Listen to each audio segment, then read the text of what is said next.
Okay, everybody. Once again, I'm back. It's thank you. Happy to be here. Uh, Not taste testing anything, but I will take a sip of this gas station coffee because it's always the highest quality of whatever's available that I'm going to review on this channel. Although I'm not reviewing this coffee. This is a Stinker Station cup that I refilled at the Jackson's gas station. Value, guys. Value. Value makes the coffee taste better. Yes. Anyway, that's not what this video is about. So, this video, I was just going through to see what kind of specials are available through Steam this weekend. There's almost always a sale. I really like Steam. I think I'm a little obsessed with Steam because I'm starting to just purchase games that I don't know if I'm ever going to get to.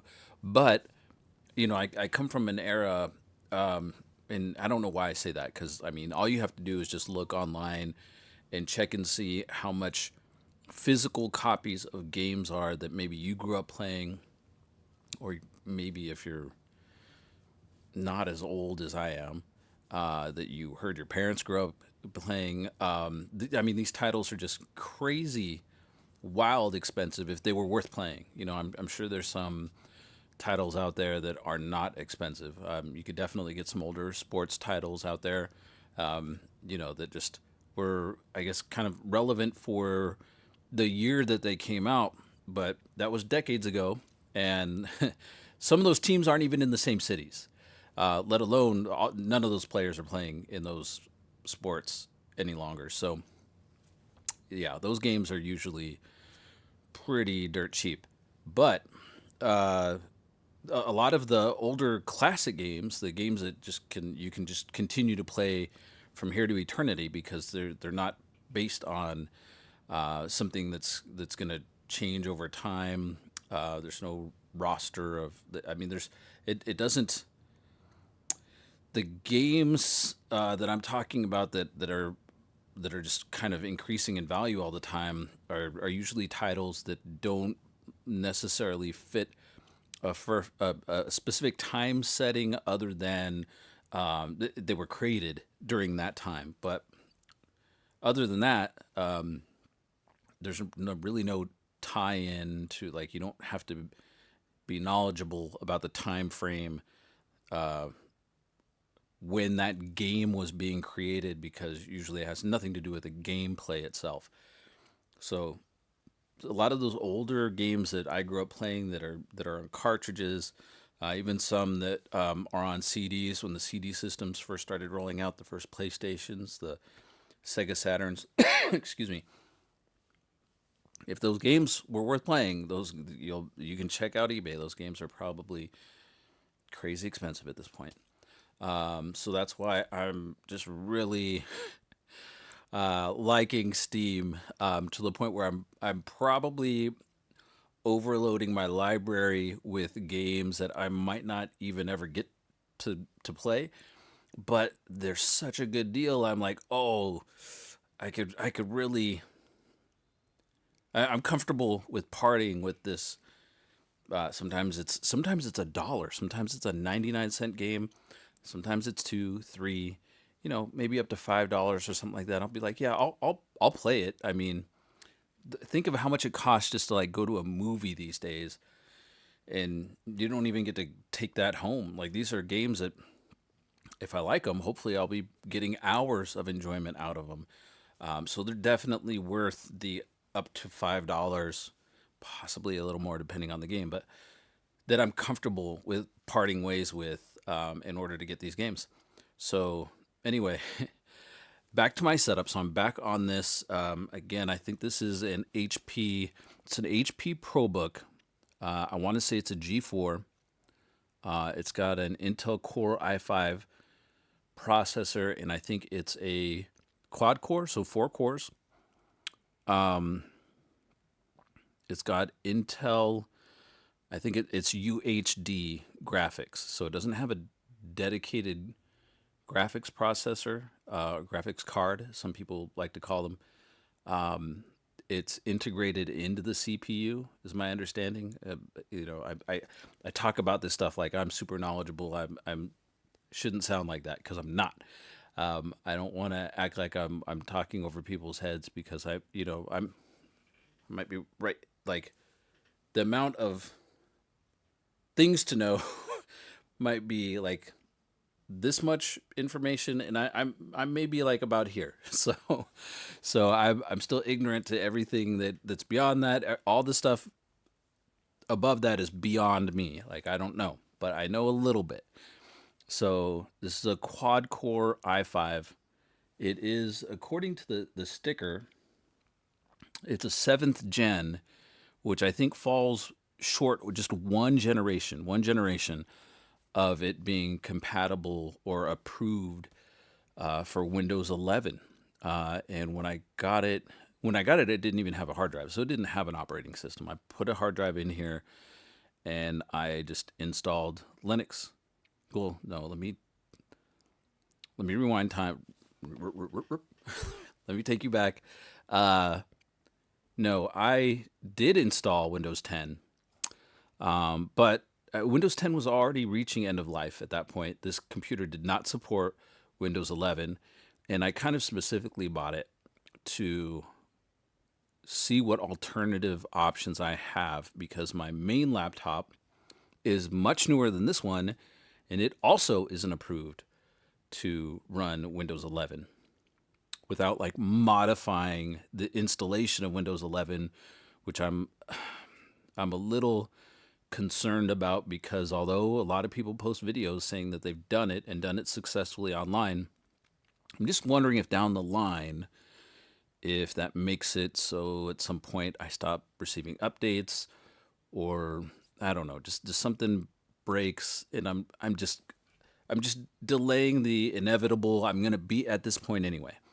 So rather than just wait until I'm completely without an option and then forced to learn a whole nother system, or pay the additional hundreds of dollars to go out and buy a whole new computer, which it sounds like that's the option that they're giving us, which is really sad options to be giving people.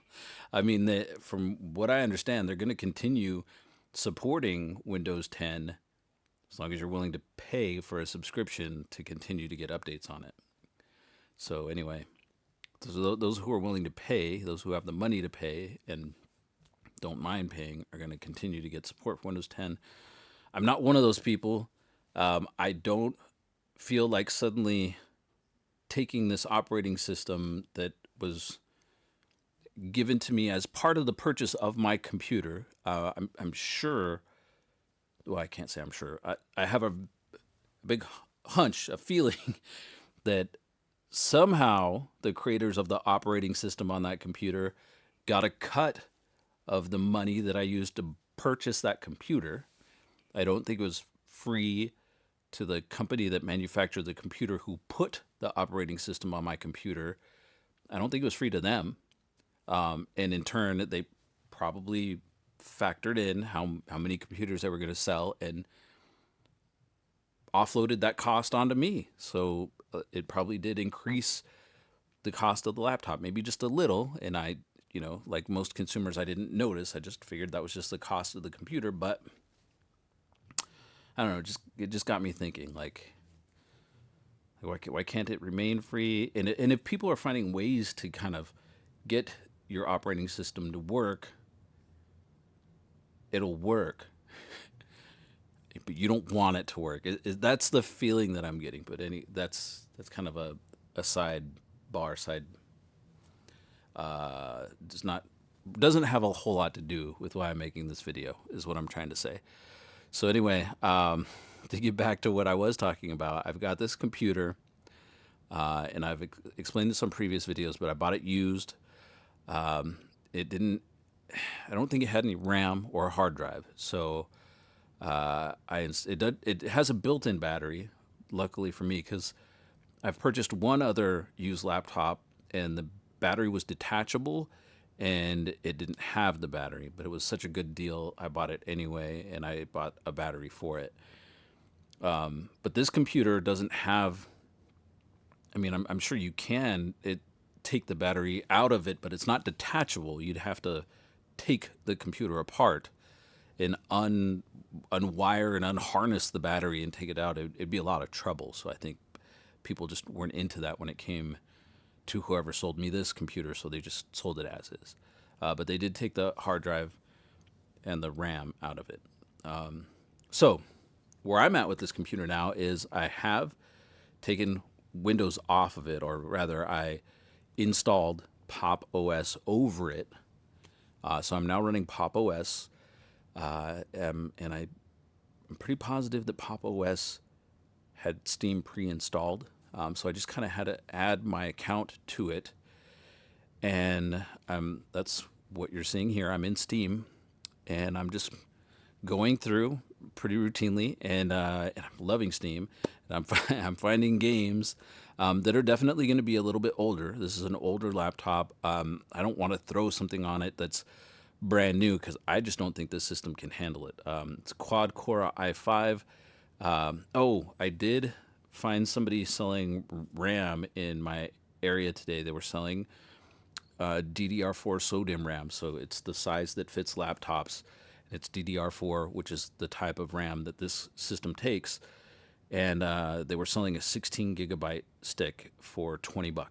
There's a great deal these days. I think I purchased it cheaper from Amazon, of all places, brand new, a few months earlier, but there's just been this like run on DDR4 RAM because all of the chip manufacturers, the companies that are making RAM, have kind of abandoned it and are only making DDR5 and whatever's coming after that, DDR6, going forward. The major manufacturers, I think there's probably still some smaller ones out there. It's just hard to find DDR4 laptop RAM at this time.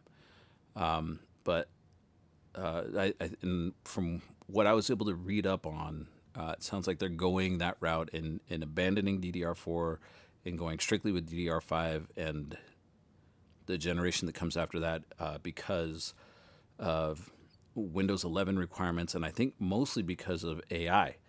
AI is going to be a big part of computing going forward, it sounds like, and it requires a lot of resources and memory, and fast memory. And so, yeah, so I guess all those big manufacturers are just trying to make sure to be prepared for when that time comes so they can be on the market with as much product as possible for the demand, which means that they had to may possibly retool factories. I guess they just had to get rid of whatever they used to create DDR4 RAM to make room for making more DDR5 RAM and whatever else. So DDR4 RAM has become scarce, and that increased the price because there are a lot of computers out there that still use DDR4. So that's my understanding of where we are currently. And anyway, so I I found somebody selling 16 gigabyte stick of DDR4 RAM for $20. I went out there. I got it this afternoon. Went out there, got it, came back home, immediately flipped over this HP ProBook. You don't even have to take the back completely off, or the bottom, whatever you want to call it, when it comes to a laptop. You have just a little panel. You unscrew one screw on this panel. You pop the panel open. You've got two DDR4 RAM slots. I did have 12 gigabytes of RAM on this system earlier. I had one stick of 8 gigabytes of RAM and one stick of 4 gigabytes of RAM. And so what I ended up doing, since I just purchased a 16 gigabyte stick, was I popped out, and this might throw people for a loop, because you'd probably think I'd go for max at this point, but I didn't, because I'm might have plans for that 8 GB stick. So I kept the 4 GB stick, and I replaced the 8 GB stick with the 16 GB stick. So I've gone from 12 GB of DDR4 RAM to 20 GB of DDR4 RAM. It kind of sounds like an odd number because memory in computers tends to go by, at least these days, multiples of four. So you've got 4 GB, 8 GB, 16 GB, and they usually double is the way it goes. So 4, 8, 16, and 32 for DDR4. So I got a 16 GB stick. I popped out the 8 GB stick, swapped it for the 16 GB stick, left the 4 GB stick in there because I didn't think I needed that much more RAM. I just wanted more than 12. So I've got the 4 and the 16. That gives me 20 GB. And I'll show you my screen here. Let's see. Oh, under settings. Okay, so here's my About Pop OS, blah, blah, blah, 20 GB of RAM right there. Can't highlight it, but that's 20 gigs is what we're working with now. So I'm hoping that that'll be enough. It does have integrated graphics, which means it doesn't have a separate graphics processor. And because of that, it doesn't have memory that's dedicated to processing graphics, which means that the system shares the RAM that I just upgraded is going to be shared between the computer and what it has to do to compute things and the graphics that show my game and its beautiful graphics. So, yeah, I mean, I'm just, this is my, not, I don't want to say throwaway because that sounds horrible because I'm trying to get away of throwaway technology, but this is my computer where I'm just kind of allowing myself to do whatever I want to it. I'm not, I don't have any emotional attachments to this computer, although we're developing a relationship here because I'm putting so much work into upgrading it and it's there for me when I'm testing out all these things. But it is exactly that's its purpose. It's here so I can do all this stuff and I don't have to worry about obliterating my main computer while I'm trying to find a solution for that computer going forward. So this is going to be my kind of my test bench, my testing computer. But it is going to be nice. That computer has 32 GB of DDR4 RAM in it. So this gets it a little bit closer to those specs. That one also has a 4 GB dedicated graphics processor. So it doesn't share that system memory, the 32 GB of memory. And again, this is just my understanding. I'm no computer technician, but in that system, it's kind of divided. So that 4 GB graphics card is dedicated to handling graphics, and the rest of that system memory that I upgraded, I went from 8 to 16 to 32 is what it has on there now. Is just there for the system to work out everything else that I'm going to be doing with it. So a little bit of a different setup, but similar. And it's running Windows 10, and Windows 10 end of life is coming up here shortly. I mean, we are September 27th is what my laptop says. Not that I don't trust Linux, but let's just make sure. I'm sure that's right. Yeah, September 27th. So sometime next month. I mean, we're almost there. We're almost in October. Microsoft cuts me off unless I'm willing to pay, and I'm not willing to pay. So, yeah. So this computer is going to be my friend in helping me find a solution for that computer, and probably every other system moving forward, possibly. I feel like I'll always have a need probably for Windows or at least for a few years into the future. So I do have plans for that. So I'm not going to be completely in the dark and without any options if this all falls apart. But Linux has been around for a long time. and I don't see it just suddenly becoming useless in the future. If anything, it seems like it's way more functional, and it can do everything that I was able to do on my Windows computer, but it does it all for free. So yeah, and it's got a huge community that supports it, and all those people, for the most part, just kind of want to see it become the best that it can be, just become better all the time.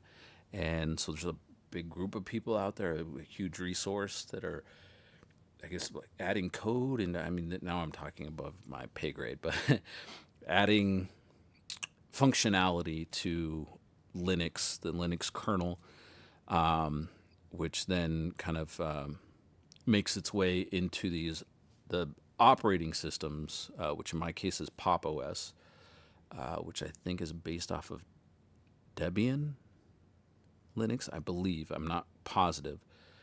But yeah, like there's just a huge community out there who's been working on this way before this whole dilemma with Microsoft is cutting off Windows 10 users, and what are we going to do moving forward? So I don't know. I've watched a bunch of YouTube videos on it and whatnot, and I think I'll be in a good place if this is my only option. I'm starting to feel pretty comfortable with that.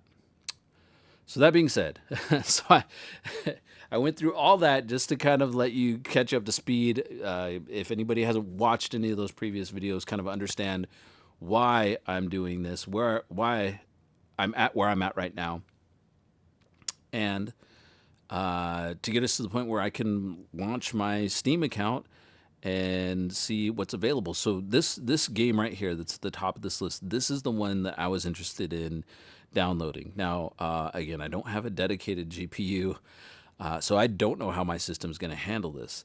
It is like, if you can see here, it's got the little Windows symbol, so it's a Windows game, or it's known to work with Windows, but it's through Steam. And Steam on Linux has these, they call them compatibility layers, so that you can basically run these games that are designed for Windows on your Linux computer as though you're running it on a Windows computer. So this game, this is Street Fighter 4. Now, when I first started playing Street Fighter as a youth, I didn't get into Street Fighter until Street Fighter 2 came out, and it was at a local laundromat that was like a block from my house, and it was kind of cool. They had like a little strip of arcade machines, probably because families would go in, take the moms and fathers would take care of the laundry, and the kids needed something to do if they couldn't just be left at home. So there was a little strip of arcade machines. I remember they had a Neo Geo machine, which was awesome because it was like one of those multi cartridge machines, so it could have up to 4 games, and they always had it stocked up to 4 games. And it was a cool machine. But Street Fighter 2 was there, and I would just play it pretty frequently. Like, I would just walk to the laundromat from my house. We had a washer and dryer. We didn't do laundry at that laundromat at the time, but it was just super convenient. So I would walk to the laundromat, pop in some quarters, and I would spend like part of my evening.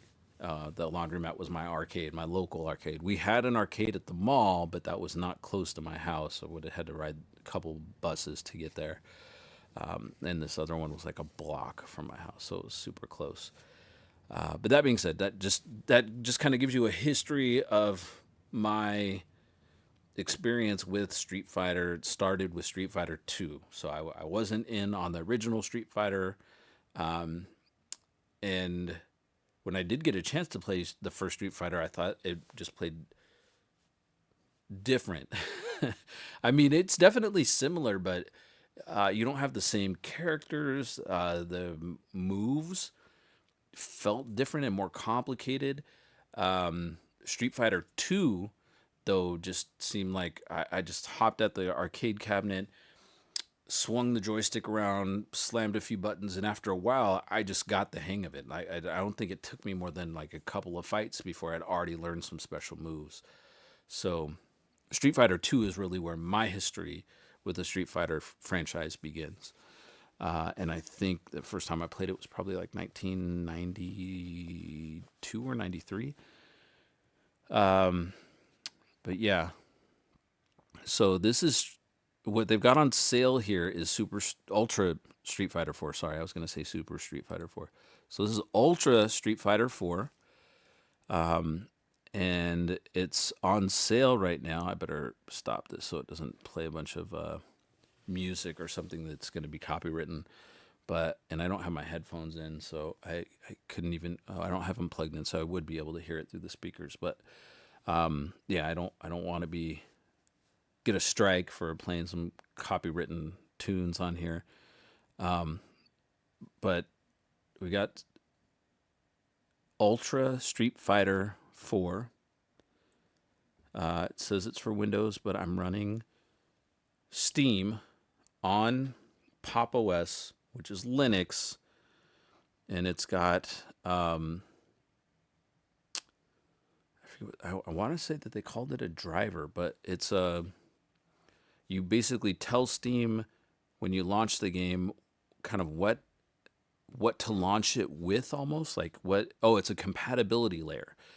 You tell it what compatibility layer you want to launch these titles with, and then it runs it using that to get as close to the game running as though it would run if this was a Windows based computer.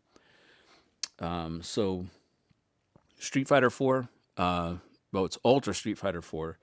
Right now, it's on sale, and it's on sale for $3.99. I just added some money to my Steam account not that long ago, and I definitely have that in there. It says I have a little over $20. So I'm going to go ahead and add that to my cart.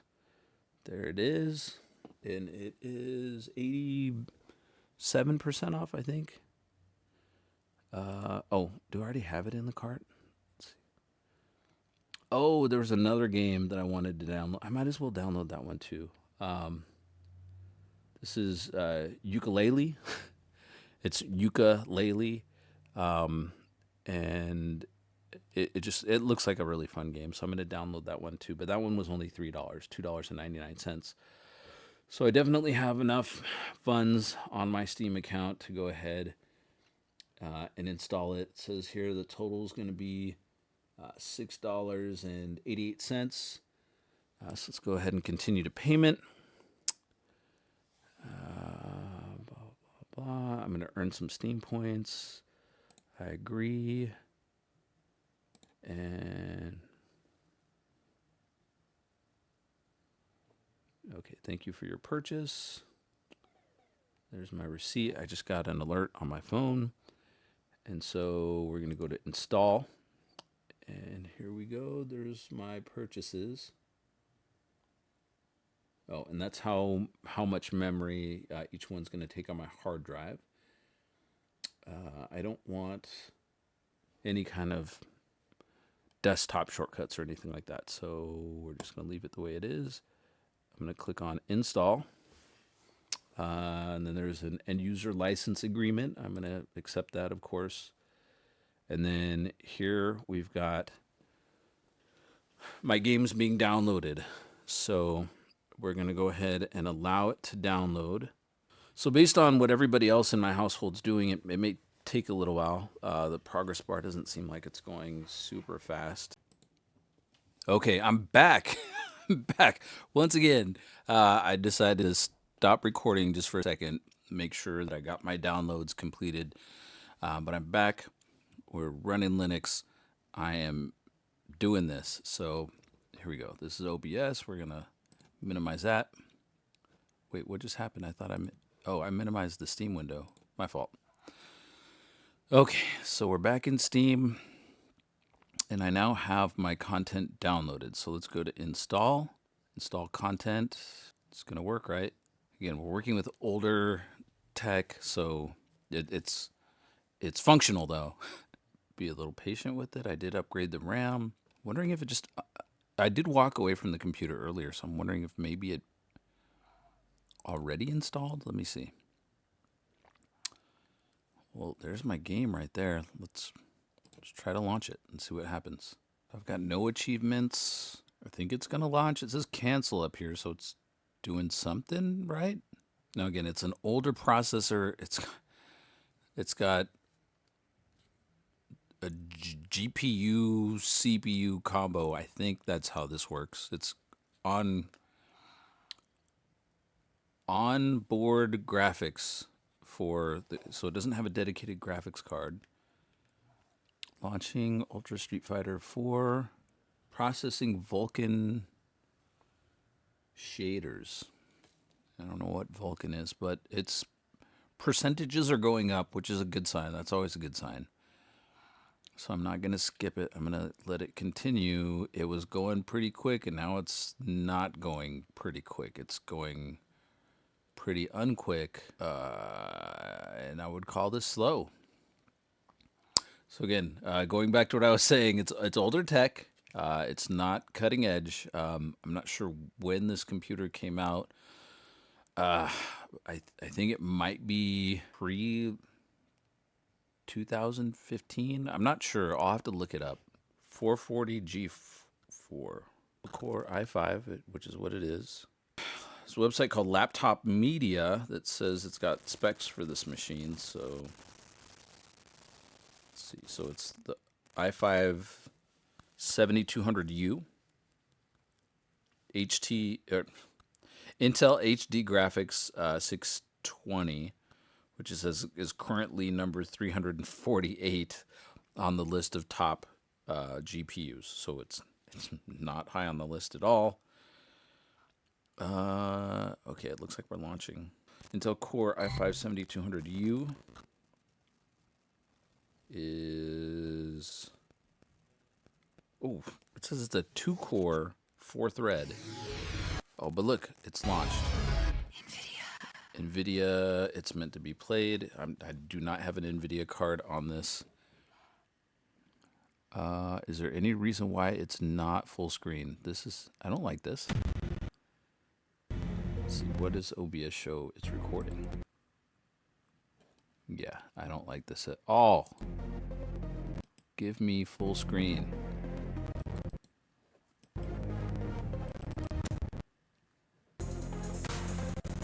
Yo, can I not do it full screen? Okay, I'm closing out of it. I'm gonna go into Steam.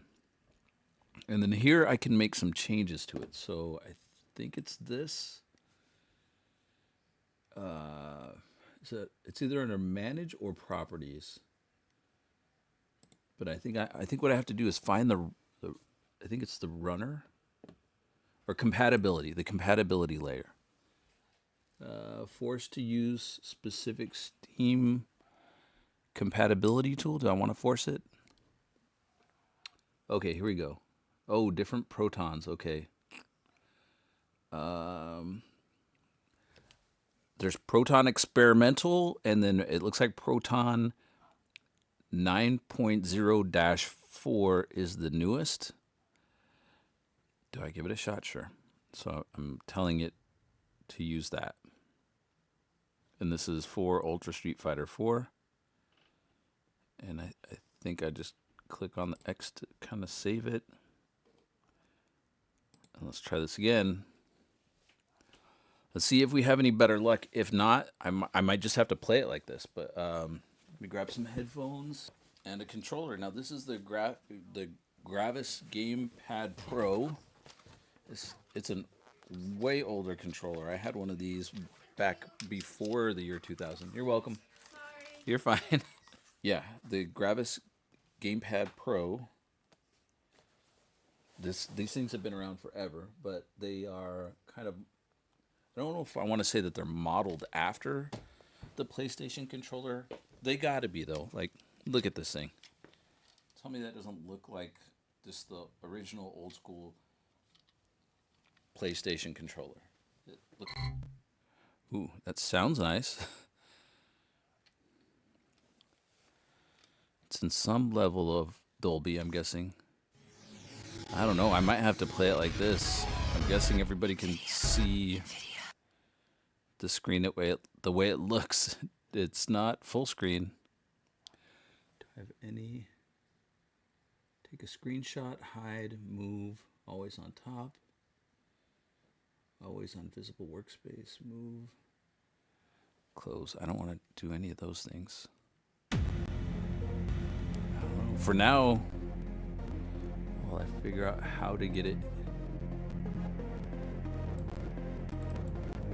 Trying to like double click it, but that doesn't seem to do anything. Right clicking it doesn't do anything.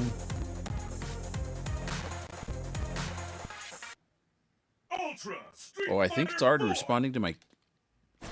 Oh, it is. I didn't even have to go through any setup. Save, no save data found. Create a new save data. Let's not do that yet. Any progress I make will not be saved. So guys, I guess for now I'm gonna play it like this, unless maybe I can find something in here. Options. Oh, I think everything has to be done through the gamepad. But that's cool that it's working like right away. Screen config, adjust brightness, turn subtitles and network tutorial. Make adjustments to the HUD, the HUD, maybe graphics settings.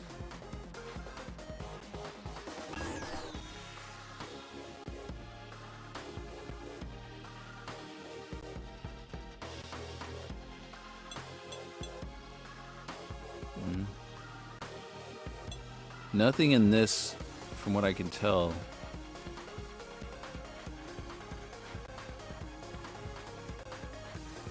Looks like it's going to get me in full screen mode, so I might just have to hold off on this for now, just so I can play for a little bit. It's going to be a little weird because I'm pretty sure you can see that I'm playing in like a screen within the screen, and it's not very big. This laptop doesn't have a very big screen to begin with, so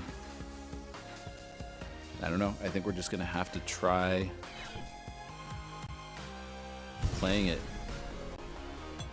So let's go to arcade. I mean, it is playing. This is awesome. Arcade mode contains arcade fight request feature that allows you to play while waiting for a Steam opponent. Oh, I don't really want to play a Steam opponent right now. Difficulty, I feel like I should go easy. Fight request is off. That's what I need. Oh, difficulty easy. Okay, I think we're good. So I'm gonna confirm. I mean, as you guys can see, it's playing, and this is the same version of Street Fighter that we have at our local arcade here, which is Jeremy's Downtown Arcade. Or we used to have this. I don't know if we do anymore. But I always play as, I think it's Oni. Yep. So I'm gonna pick him. I'm gonna keep all the stuff the same. Ultra combo select. I don't even know what that is.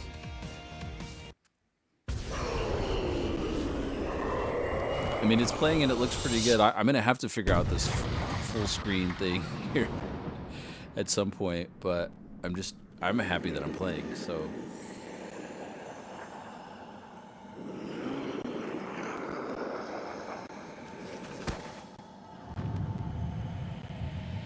Now there is a little bit of staticiness I'm hearing in my headphones. I'm guessing you guys are probably hearing it too. I am evil incarnate. Oni's evil incarnate. I don't think that's my headphones. I think that's the game. I might have to restart my system since I just kind of installed it and started playing it immediately. I just want to play. It's showtime! Are you ready? I'm fighting DJ. Let's see if I can... Oh, okay. Oh yeah! have. Yeah, this has got to be the same version that I played at the arcade. I mean, his moves seem to be like the same as Ryu's and Ken's.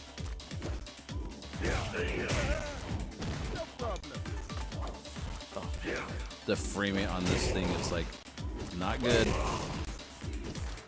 I might have to switch to playing this on my Bazite machine just because it's got a dedicated graphics card. It's only 2 gigabytes, but I guess it's nicer than having to share memory with the overall system memory. Oh, come on. Didn't I put this on easy difficulty?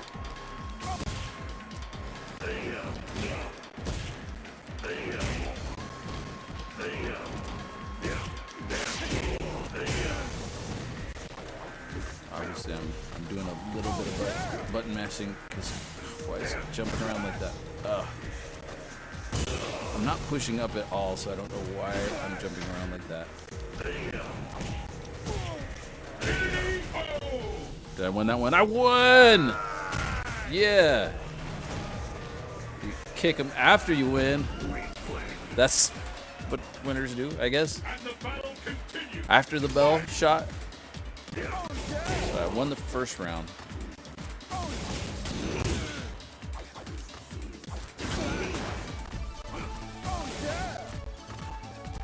Why am I jumping around so much? Now I did buy this controller used too, so that might have an effect on my performance.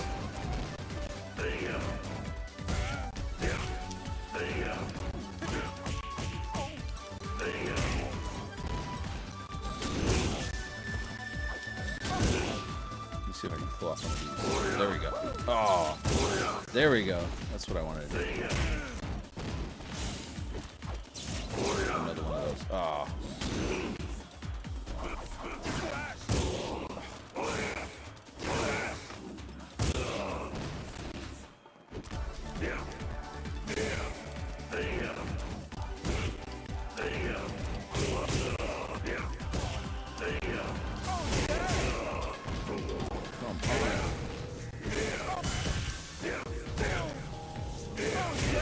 Come on.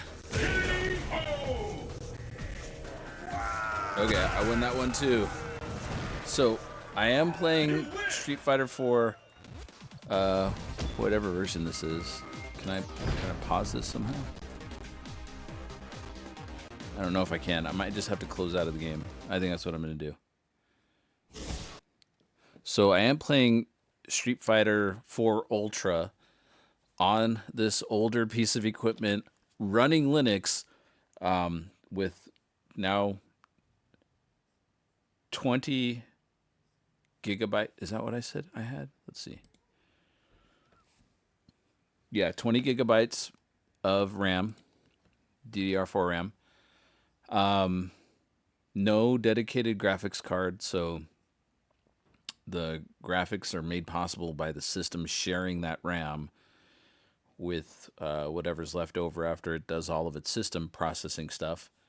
But I'm playing games. The frame rate didn't look all that great. I'm hoping that I can make some adjustments to the settings, but I'm kind of filming this for a couple of reasons. One is I'm just proud that I was able to get this done, and the other reason was just to kind of let other people know who are finding themselves in this position, where they're just not really happy about where they're being left with their computers and the choice that they're going to have to make on what they're going to do moving forward if their computer's not supported for the upcoming, or I guess it's the current operating system, now that the maker of that operating system is telling them that their computer is not capable of running that operating system.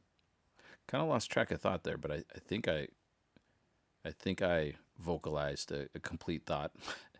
But anyway, just to show you that, like, you don't have to throw these things away. These things are highly capable. This one I bought used, very cheap. I have a feeling that a lot of these things are going to be hitting the market at some point because there's just a lot of these out there that are not going to be given an opportunity to run the newest operating system available from the people who make the current operating system that's running on it. So just go out and find yourself an alternative. If you've looked at me clicking around here, I mean, how much different does this look than Windows? There's definitely settings that can be changed around here too. The version of Linux that I've got running on this computer currently is Pop OS, which is, I don't know if I want to say it's its own thing. I mean, it's definitely based on one of those major Linux flavors. I want to say it's Debian, but I'm not sure. But this whole desktop, that's one of the things that I've been noticing is that like I'm not sure. And this is me being a beginner, so please don't come after me in the comments. Me just being ignorant about the Linux world. But I can take these off now. But I'm not sure how much for an end user like me and just clicking around and getting things working. I'm not sure how much the version of Linux matters more so than the desktop. And it sounds weird, but if any of you who are people who are running Windows now were running Windows back in like the early 90s, you might remember when your computers ran DOS and Windows was like this layer over DOS. Everything still happened in DOS. The way you interacted with DOS was through Windows. Windows was not its own operating system. It was the the user interface, the GUI, graphical user interface, is what Windows was. It was the thing that allowed you to point and click on things rather than having to type out commands to make your computer do everything that you wanted it to do.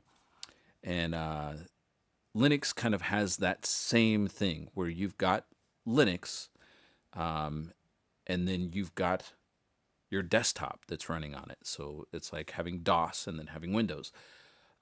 So a lot of people will have their base version of Linux. It could be Debian, it could be Fedora, could be SUSE or OpenSUSE. I don't even know if I'm pronouncing that right. Arch Linux is another one. But basically, that's kind of like, from my understanding again, and I'm totally ignorant. So again, please don't come after me. But it's kind of like having your DOS, and then your layer that goes on top of that is your desktop environment. And when I was researching into getting into Linux, I really wanted to go with KDE because if you look online, at least in my opinion, when I was looking at it, KDE looked a lot more like Windows. I mean, it looked a lot like Windows. The way you click and navigate around everything, it looked a lot like Windows. And I thought, well, this is awesome. Like I could see like maybe some things are worded a little differently, but as far as like where they're at on your screen, it looked like it was kind of mapped out the same way. So I just had to get familiar with the verbiage and the labels on things. But otherwise, I could navigate to them pretty easily. So I wanted to make sure I ended up with KDE. And the newest version of the KDE desktop, to my understanding, is Plasma rather than GNOME. If you look at, like, if you Google the two different desktops, these are the two major ones, I guess, are KDE and GNOME. If you Google them and maybe do a Google search on images of them, you'll see that usually KDE looks kind of like Windows 10 does, where your start button is in the bottom left corner of your screen, kind of where the start button has traditionally been with Windows. And then GNOME, to me anyway, looks a lot more like Mac. And I'm not a Mac person, so this again is me coming from a position of ignorance when it comes to the Mac world because I've never owned a Mac. I've owned an iPod Touch. That's the closest I've ever come to the Mac world. Never owned an iPhone, never owned a Mac. So with the Mac systems, that, as I understand it, you have something similar to this. This is like a dock or something. Instead of having a start menu down in the bottom left corner, like us users are used to, although in Windows 11 it looks like the start menu is in the center, but it's still a start menu. You still click on the button and your menu pops up. Apple users, I guess, have more recently, ever since Mac OS X, I want to say, came out, maybe even earlier than that, it seems like everything you launch from down here, down in the bottom center of the screen. So I didn't want that.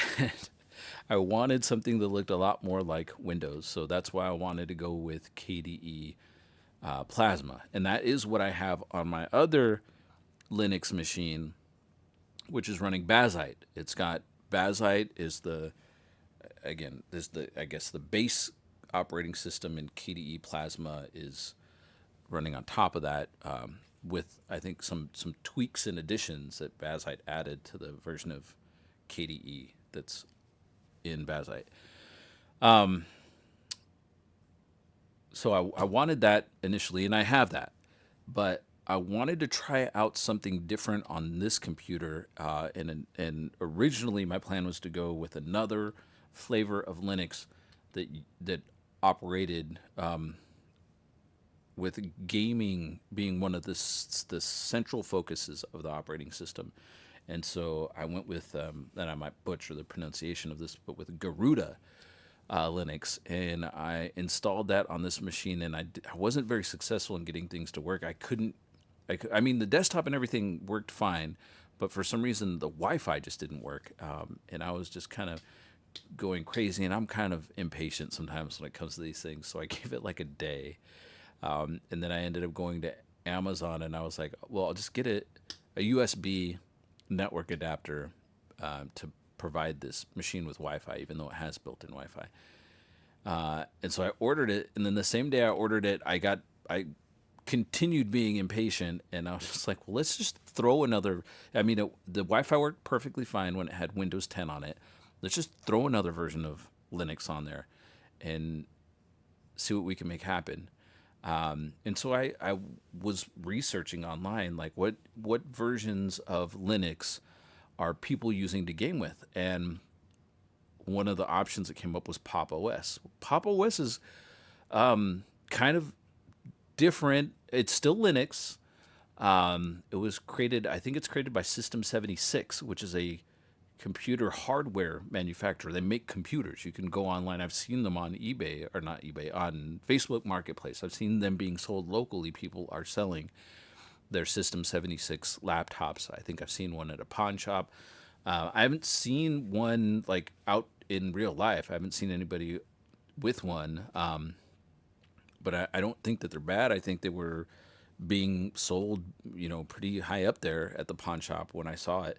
I just never heard of it before. I'm used to seeing names on laptops like HP.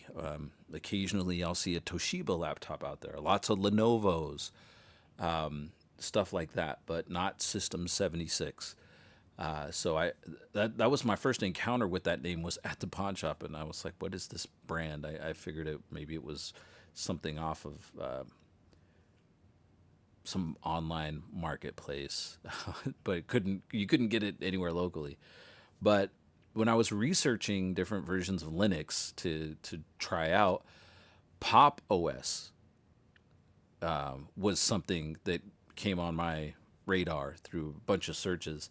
Pop OS was developed by System 76. I think it was maybe initially something that they were developing for their laptops specifically. I don't know. I'm not 100% about that, but it's available for anyone to download.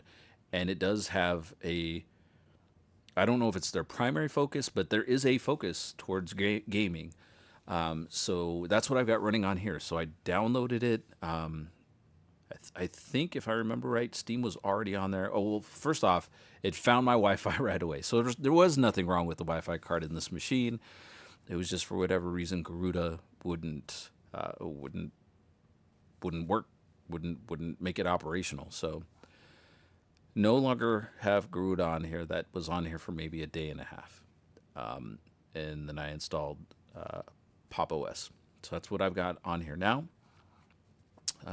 Initially, I started out with 8 gigabytes of RAM. Then I added a 4 gigabyte stick to bring it up to 12 gigabytes. And I ran it like that for like a week. I haven't been doing this for very long. And then just today, somebody on Facebook Marketplace was selling, real close to me, was selling a stick, 16 gigabytes of DDR4 RAM for $20, which today is a good deal considering how much the cost of DDR4 RAM has gone up. So I went out and purchased it. I pulled, this is going to sound weird, but I pulled the 8 gigabyte stick of RAM out of here because I thought maybe I'll use that at some point in time for something else. I don't really have a whole lot of use for for a 4 gigabyte stick. I don't feel like I could do much with that. But considering it, I had 12 gigabytes of RAM in this machine before I went out and got that 16 gigabyte stick. If I pulled the 8 and replaced it with the 16 gigabyte stick of RAM, that's going to bump me up to 20 gigabytes because I left the 4 gigabyte stick in there. And I thought, oh, that's plenty. I mean, I'm going from 12 to 20, and that's a pretty significant jump, I would say. So, I mean, it gives me a lot more memory to work with. So that's where I'm at hardware wise with this machine and operating system wise. And now I've got a bunch of games. And then Steam is awesome because this is all part of my Steam account. And this is not my main machine. My main machine, I'm still running Windows 10 on, trying to decide if I'm going to go the Pop OS route on that machine, the Bazite route on that machine, or if I might try something completely different. That's one of the awesome things about Linux is there's just so many different flavors out there, and depending on what you want to do with a computer, you get to pick. You get to be the pick of the bunch. Like there's just tons of options out there. So on this computer, for the time being, what you're seeing me game on is a old HP 4-core i5. It says it's a 7th gen processor with now, what did I say? 20 gigs of RAM, running Pop OS, running Steam, recording with OBS, and excited. And it's weird, I know, to see like an older guy get excited about this stuff that I'm sure like a lot of people out there just living their lives are thinking this is lame. But to me, it's exciting. I'm really exciting. I say exciting. I'm really excited about these opportunities that we have available to us now. And although I feel like I was kind of pushed into this because of the decisions that were made by the company who makes the operating system that I've been using forever. It's weird, but there's this like odd sense of like discovering new possibilities, I guess you could say. That does sound corny, doesn't it? But just discovering new possibilities, opportunities. I think we are living in a great time right now. And I'm sure I felt that way about things in the past, and things just seem to kind of be getting better for us in terms of technology. Now, some people might need to be on the cutting edge of whatever's available. And as you can see, I'm playing older titles, and so that might not be something that you're interested in. I totally understand like not wanting to miss out, wanting to. I mean, because it is an experience. Like I remember seeing, and you can look up YouTube videos where you would see people back when they had brick and mortar is what we would say, brick and mortar stores, an actual physical store that you would go to that just sold games. And when a new console would launch, sometimes when a new like really anticipated title would launch, they would have like a kind of like a launch party almost.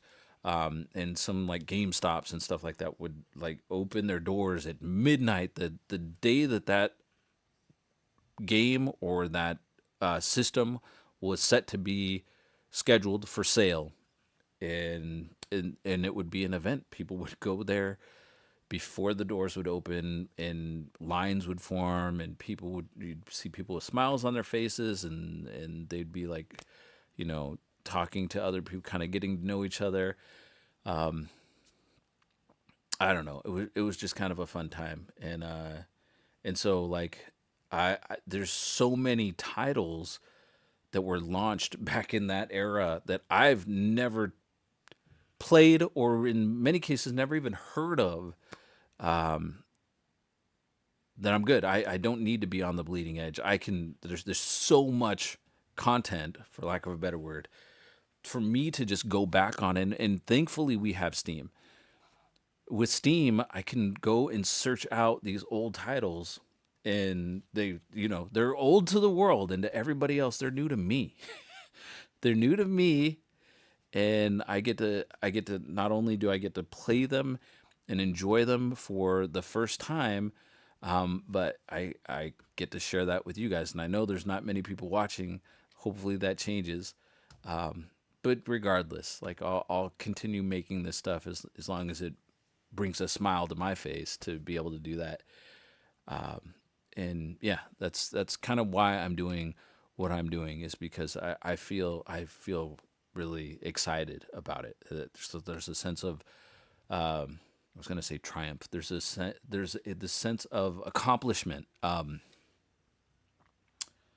And yeah, I mean, I think it's great. I would say if anybody, if for those people who are on that need to be in the newest, playing the newest titles, I completely get it. And for those of you who are there and need to be on the bleeding edge of technology in order to play and get the most out of those games, I would just say don't dispose of your old equipment, because there's going to be people like me who are like interested. I mean, especially if you're willing to give us a really good deal on it, and I think it would be easier for you to accept small amount of money for somebody to take it off your hands rather than not get anything and then just dispose of it and it ends up in a landfill or something like that.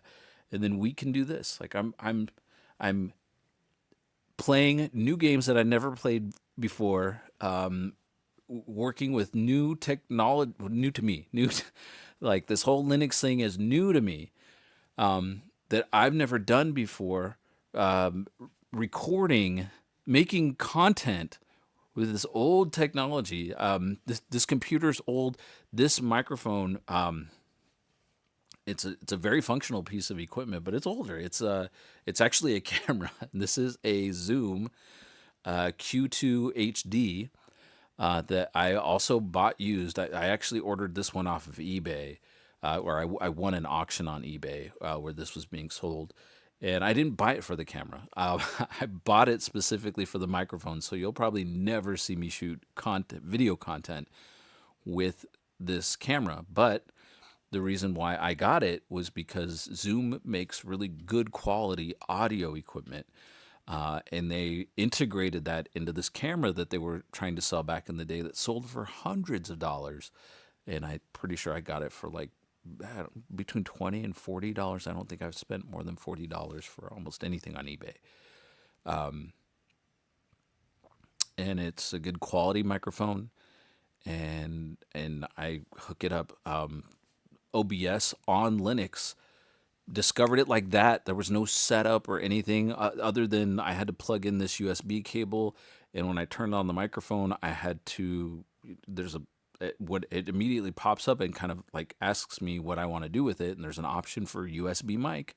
I selected that, and that's it.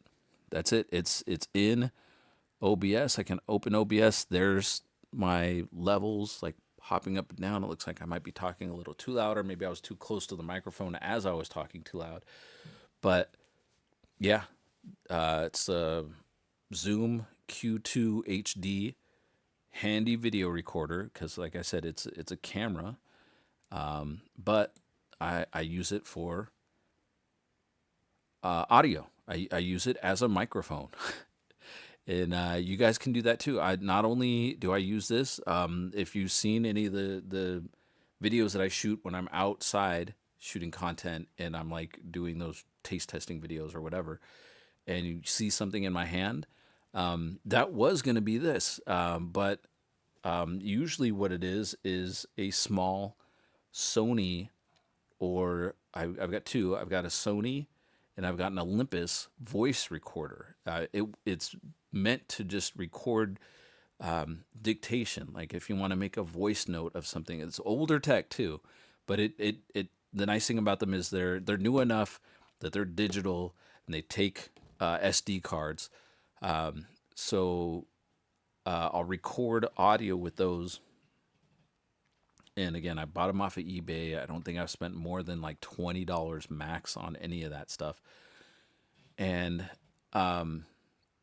so the nice thing about that kind of stuff also is that I'm not in a hurry to lose anything. But if I lose it, or if it gets misplaced, or it gets stolen, or something like that, I'm not.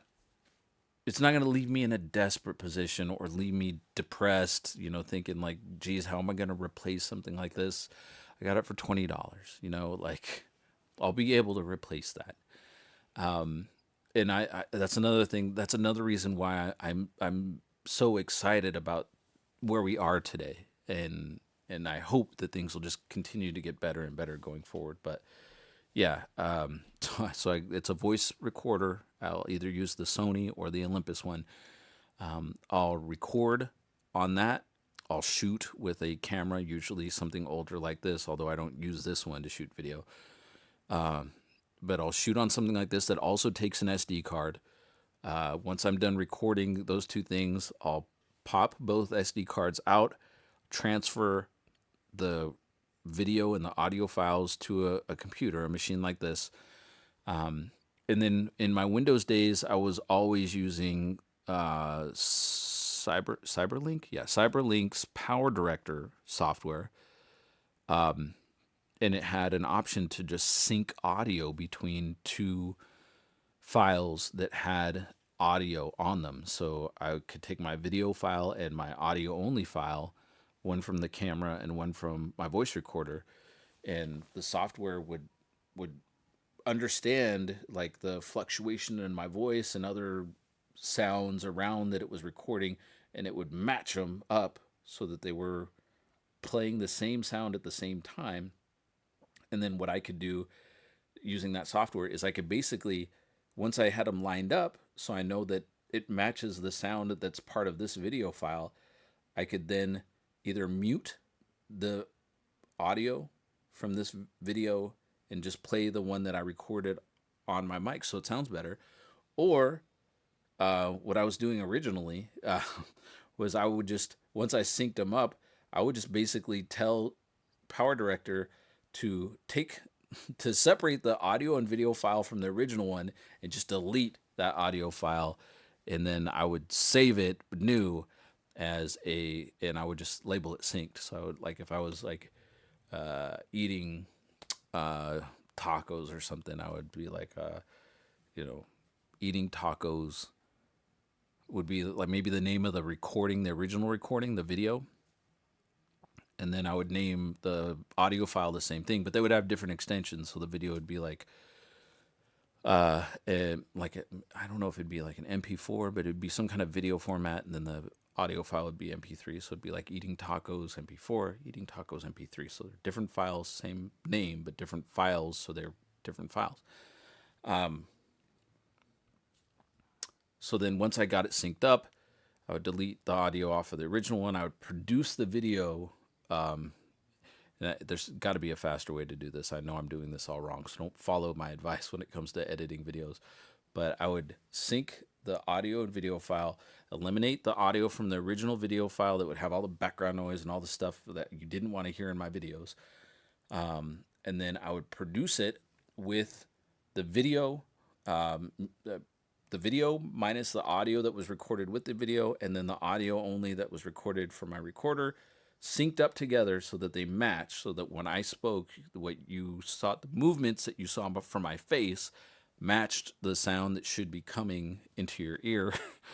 I would sync those up, and then I would just save it immediately. I would just be like, okay, I've got this far. Let me save this file now. So I would tell PowerLink or CyberLink PowerDirector to save, to produce that file, to produce it as its own short little movie. And so I would save it, and I would usually label it like, what did I say the name of the file was? Like Eating Oreos Synced. So now I've got the video without any other edits made to it, synced with my audio. So now it's all one file with good sound. And then once I had it saved like that, then again, this is probably a way slower process than it needs to be, but it worked for me because I was saving things as I went, so that if like my computer crashed or something while I was in the middle of something, I didn't start all over. I just started from wherever I saved it last. So I would then take that file, put it back into CyberLink PowerDirector. I would grab other files like pictures, sounds, things like that I wanted to add to the video, and then I would start editing the video, chopping it up and stuff like that. Now that I have the sound all synced up and sounding the way I wanted to, I could just re-edit the video basically and add in like the funny things, cut chunks out, make jump cuts, take out sections like where I said something stupid that I didn't feel like should be left in the main video, and like throw it in the end as like a bloopers type reel thing. And now I'm just babbling at this point, but yeah, that's kind of how my production process went. So at this point, I'm going to be doing all that in Linux, but on Linux, I'm going to be doing it through, on this machine, it's obviously going to be Pop! OS. I was able to install Kdenlive on here, which is another video editing software that looks and to me feels a lot like when I would produce videos through PowerDirector. So I'll be doing all my editing through Kdenlive for the time being, unless I find something else. And you can download Kdenlive to your Windows computer. They do make a version for Windows, and it's also free. It's I know I'm saying it kind of fast. It's Kdenlive. So the letter K, Denlive, Kdenlive.